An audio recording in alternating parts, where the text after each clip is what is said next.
Inilah program Pantau Kerajaan Baru dan hal yang berkaitan dengan mengatasi ataupun menangani kos sara hidup sentiasa menjadi tumpuan dan itu juga diiltizamkan oleh Perdana Menteri dengan mesyuarat yang berlangsung pada semalam dan sudah pasti dalam perbincangan kami di Pantau Kerajaan Baru kami melihat kepada idea-idea baru dan juga memahami mekanisme dan juga realiti sebenar.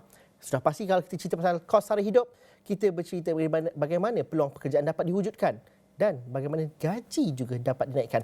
Profesor Dr. Balakrishnan Parasuraman merupakan profesor pengurusan sumber manusia dari Universiti Malaysia Kelantan, UMK bersama dengan kita. Prof, terima kasih kerana sudi bersama kita.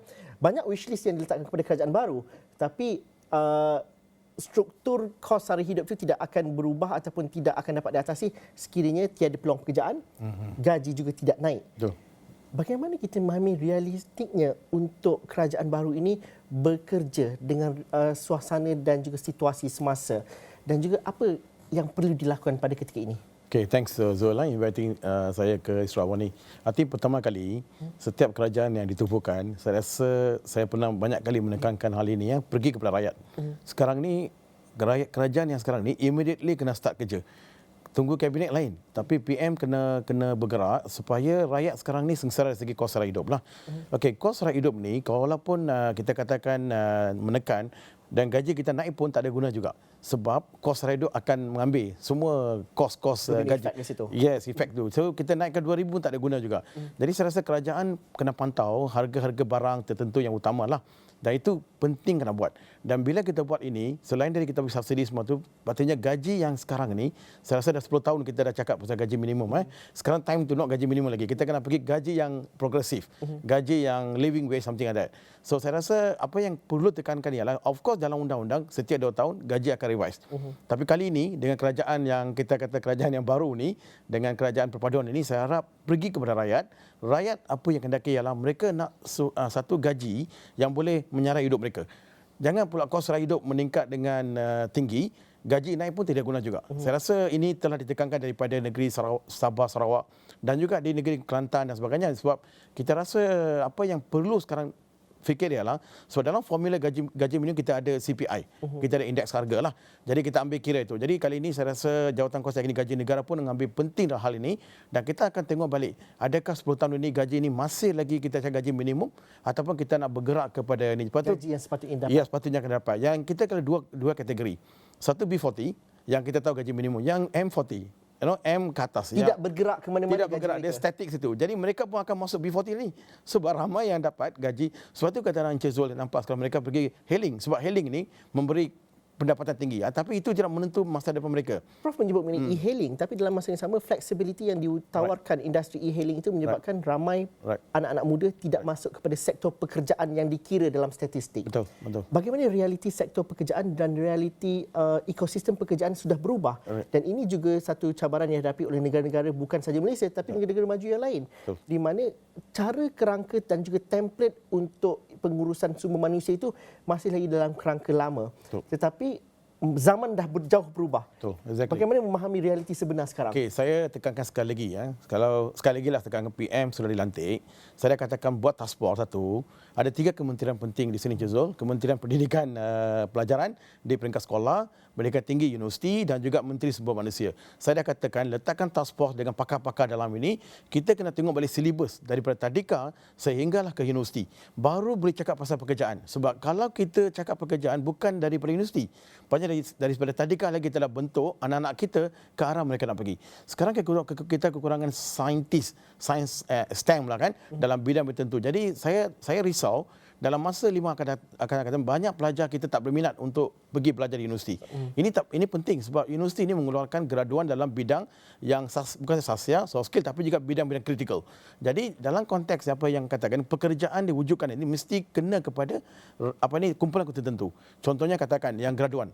Mereka dah belajar 4 tahun. Jadi bila 3-4 tahun tu dalam labur banyak duit tahu. Duit rakyat ni, duit dari cukai kan. Betul tak? Jadi saya rasa Jazul, duit itu kena dapat balik semula dari pergi industri. Graduan sepatutnya memberi impact tinggi dan dalam keadaan sama juga majikan kena flexibility. Mereka tak boleh bayar gaji minimum lah. Salah lah dari segi undang-undang salah kan. So mereka ni graduan, patutnya mereka datang untuk. Jadi saya rasa kami pun dalam peringkat banyak forum bincang, kita kena buat reformasi gaji lah. Maksudnya next millennium adalah millennium yang terbaru. cara bekerja berbeza, flexibility dan sebagainya. Jadi Bukan lagi 9 ke pukul 5 tak ada. balik. Macam tak ada. Tak ada lagi dah. Sebab sekarang ni kita dua adalah 71 ialah 4.0 IR. Satu lagi ialah statistik punya pekerjaan. Mereka pergi pukul 8 hingga 5. Tidak boleh. Sebab kaum muda ni telah berubah. Bukan di Malaysia, satu dunia. Jadi PM kita lantik ni mesti kena kepada semua rakyat, semua lapisan.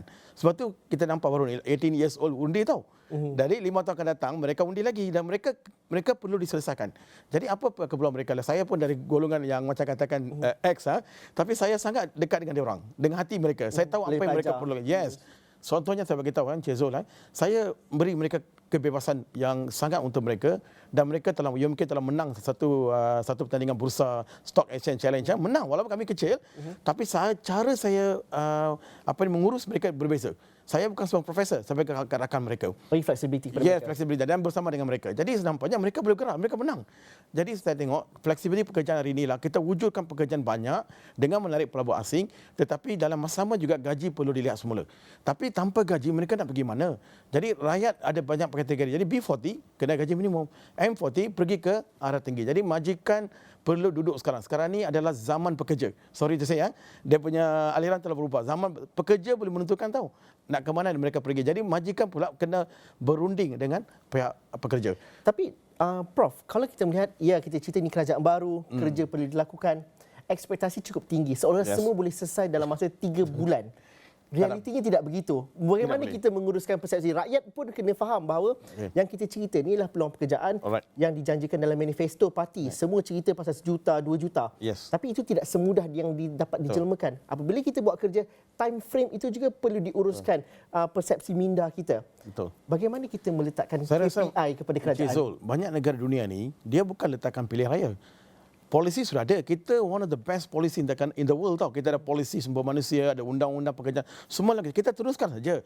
Cuma PM ini akan melihat memimpin pasukan mereka ni yang macam mana kita nak memperbarui lagi. Jadi kalau kita ke polisi dulu pun semua ada dah. Cuma time frame macam kita tak boleh lah kita buat 2 bulan kita boleh dapat gaji 3-4 ribu. Kajian kena buat. Itu memang ada. Ada jawatan teknikal, ada majlis perundingan gaji negara dan ada banyak institusi kementerian yang direct involved dalam gaji. Jadi siapa yang dilantik nanti mereka bekerja kuatlah, berkeraslah bersama dengan PM. Jadi janganlah seorang PM saja bekerja, yang lain tak kerja. Jadi zaman itu berakhir. Sekarang dipimpin bersama rakyat. Rakyat telah undi. Jadi rakyat kena give something. Rakyat ini termasuklah golongan muda yang saya rasa golongan muda ini yang menentukan masa depan leadership akan datang. Jadi nak tentukan polisi baru tak semestinya ianya popular. Sebelum pilihan raya kita nak serta yang popular. Tapi untuk buat kerja itu menuntut kepada pendekatan yang tidak populis dan juga sakit sikit. Bagaimana Prof? Saya rasa boleh. Saya tengok negara-negara Skandinavian, mereka ni muda-muda aja yang lantik dalam kabinet. Dan kita tengok Australia, boleh. Cuma kita kena rancanglah. Kita rancang apa yang ada dulu, kita betulkan balik dan kita come up with the polisi jangan ubah. Polisi itu sudah ada. Cuma kita betulkan balik. Macam mana kita nak speed up? So masa tidak lagi dah. Sekarang kita tengok negara-negara lain semua bergerak dengan pantang. Jadi Malaysia ada negara yang sangat baik bagi saya lah. Tetapi dalam konteks human capital, kita mungkin hijack oleh negara lain. Contohnya Indonesia, jiran kita Singapura. Ramai engineer pula kita akan pergi ke situ. Jadi rugilah kita even Indonesia. Jadi kita rasa rakyat kita memang very committed lah. Saya tengok committed. Jadi saya rasa Zul, ini masa kita macam contohnya kan. Menteri kena turun padang lah ke universiti. Tengoklah apa masalah dia kan. Jadi kita janganlah mengatakan pelajar-pelajar dengan pelajaran silibus sampai pagi sampai malam. Mereka tidak ada masa untuk leisure time. Tak boleh. Tak ada lagi dah semua tu. Sekarang kita kena tengok how they can do independent. Jadi even saya pun syaraf profesor, saya bukan nak bagi tahu mereka buat tapi mereka sendiri. Jadi dalam konteks ini jangka masa tu telah ada pada kita. Cuma kita kena bergerak mengikut polisi yang ada, memperbaiki lagi. Itu tujuan kenapa kita ada satu kabinet yang very strong. Sekarang ni kita bukan cakap political, stability political dan negara melihat pada kita, satu dunia melihat kita. What going to happen next? Jadi cabaran besarlah untuk PM. Tapi ini akan juga berlaku. Prof, dalam sektor pekerjaan contohnya, ada 2 dilema. Prof menyebut bahawa talent kita mungkin pergi keluar negara. Betul. Satu lagi ialah pelaburan asing akan melabur ke negara-negara yang mempunyai sumber manusia yang besar seperti Indonesia dan juga Vietnam yang kos lebih murah dan juga keupakaran mereka semakin bertambah. Tapi kita masih lagi bergantung kepada tenaga kerja asing yang cukup tinggi. No. Dilema ini bagaimana diuruskan? Kerana dalam aspek yang sama apabila kita bergantung kepada pekerja asing, kita masih lagi tidak dapat independen daripada segi sektor pekerjaan dan juga ada juga hal-hal yang berkaitan dengan ketirisan dan sebagainya. Okey, isu gaji isu pekerja asing kita dah bincang dari Sarawak ni tengah 28 kita dah cakap. It's no problem. Kita bukan kata menidakkan pekerja asing. Tetapi banyak negara-negara maju seperti Korea, Australia, New Zealand, memang mereka perlu pekerja asing tapi numbers dikurangkan dalam sektor-sektor tertentu. Contohnya katakan, janganlah dominasikan semua sektor macam perhotelan, retail ataupun yang lain yang boleh pekerja kita boleh masuk. Tapi sekarang ni semua masuk. Jadi manufacturing pun kita boleh masukkan pekerja kita. Cuma katakan construction, mungkinlah mereka boleh masukkan pekerja asing. Plantation. Ya boleh.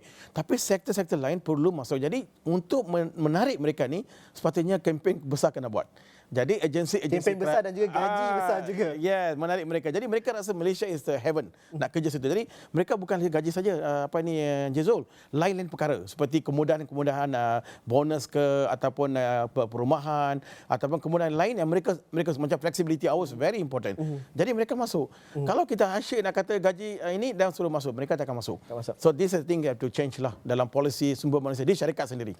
Prof, masa suntuk untuk petang ni, tapi ini mukadimah. Dah pasti kita akan bersama lagi dengan Prof di masa akan datang. Terima kasih Profesor Dr. Balakrishnan kerana sudi bersama kami. Kita bercerita mengenai kenaikan gaji dan juga mengenai peluang pekerjaan. Dan kabarnya ada berita baru yang kita terima pada ketika ini.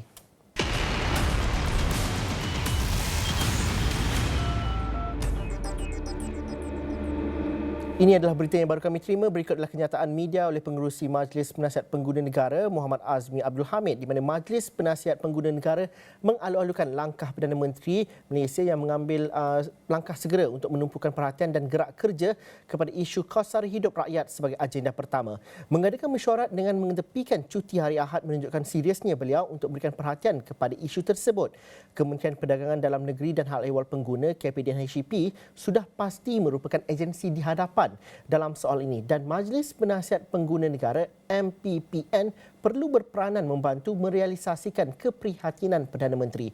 Beliau berpendapat subsidi bersasar merupakan rasionalisasi dasar yang tepat, akan tetapi sudah tentu ia harus dilaksanakan dengan mekanisme yang efisien. Beliau juga berpendapat tumpuan awal harus diberikan kepada menentukan kaedah memastikan keperluan asas rakyat. Pengguna tidak terdedah kepada monopoli dan eksploitasi oleh perusahaan besar. Beliau mengusulkan agar kebergantungan negara kepada sumber luar iaitu import terutamanya bahan makanan perlu diatasi dalam jangka masa sederhana dan panjang. Adalah sangat penting untuk kerajaan memastikan perusahaan domestik dikembangkan bagi menampung dan menstabilkan keperluan dalam negara. Dengan yang demikian, langkah mengutamakan pengeluaran dalam negara hendaklah diusahakan dengan mewujudkan insentif yang wajar kepada perusahaan tempatan. MPPN menyokong supaya kos sara hidup dalam hal makanan, utiliti, pengangkutan, kesihatan, perumahan dan pendidikan perlu menjadi tumpuan utama kerajaan dan harus disokong oleh pengeluar, peniaga dan pengguna.